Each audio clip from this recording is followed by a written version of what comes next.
My manager said we're a family, so I treated her like a family member.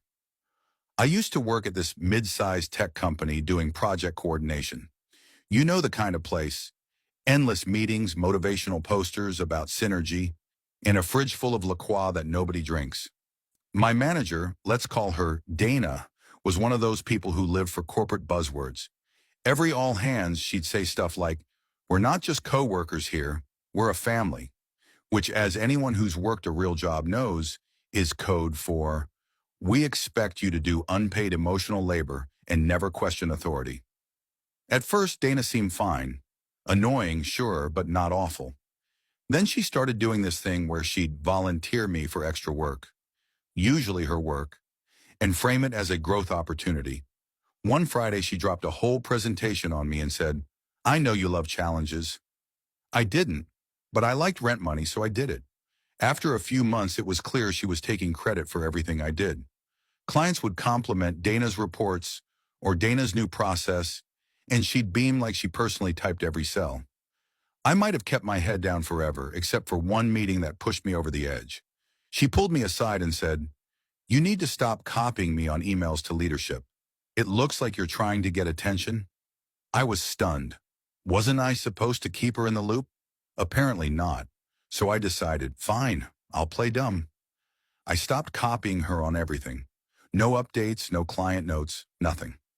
2 weeks later, she got steamrolled in a leadership meeting when they asked about a project delay she didn't know existed.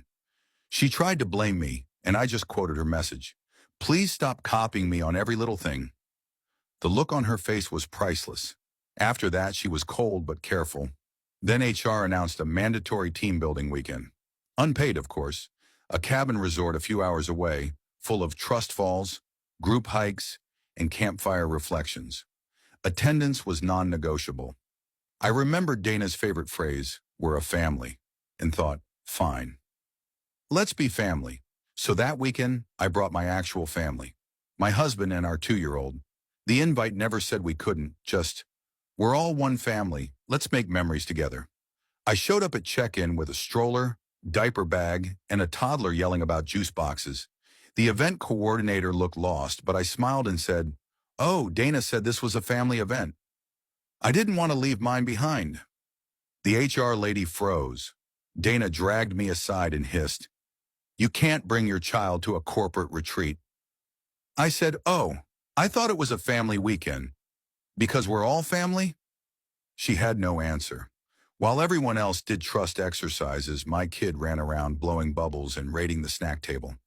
I spent the weekend watching him, which got me out of every awkward activity. By the end, everyone was laughing, except Dana. Monday, she tried to write me up for being disruptive. HR didn't back her up. The invite really hadn't said no kids. They actually told her to communicate more clearly.